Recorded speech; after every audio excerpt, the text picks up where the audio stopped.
Bistado sa Taguig ang isang hininalang Pogo Hub na patuloy umanong operasyon sa kabila ng umiiral na batas na nagbabawal sa mga Pogo sa bansa. Mahigit 100 ang apektado kabilang ang Chinese national na wanted para sa kasong estafa. Saksi si Nico Wahe, exclusive.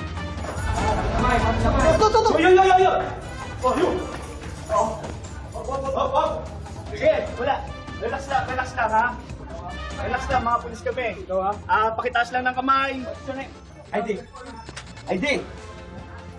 Target ng operasyon ng CIDG Southern NCR, PAOK at Southern Police District ang Chinese national na may kasong estafa. Sa intelligence report, narito siya sa 10th floor ng gusaling ito sa Bonifacio Global City sa Taguig. Nang puntahan ng CIDG, tuluyan siyang naaresto. Actually, itong Chinese na to, minomonitor namin to ng mga about almost a week.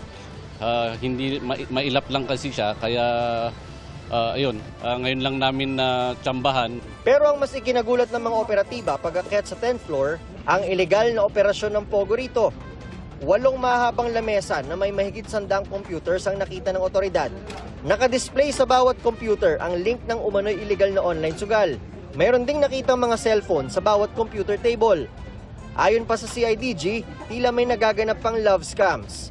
During the service ng warrant of arrest, nakita natin na talagang may Pogo hub doon na maraming computers, maraming mga parang mga love scam doon sa monitor makikita at saka mga gambling, illegal gambling online. Ayon sa CIDG, nagpapanggap umano bilang IT solution company ang Pogo Hub.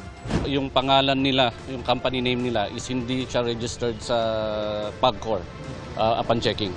17 dayuhan at 75 Pilipino ang naabutan ng otoridad na nagtatrabaho sa umano'y Pogo Hub.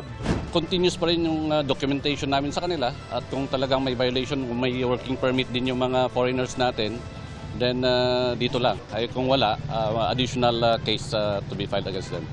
Yung mga Pinoy sir? There will be charged na employee ng Pogo. So violation din po yun.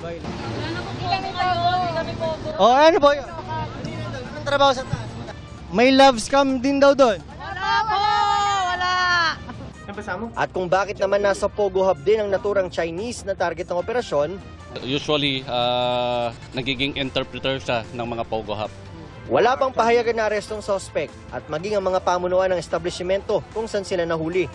Para sa GMA Integrated News, ako si Nico Wahe, ang inyong saksi.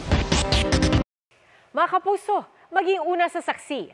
Mag-subscribe sa GMA Integrated News sa YouTube para sa iba't ibang balita.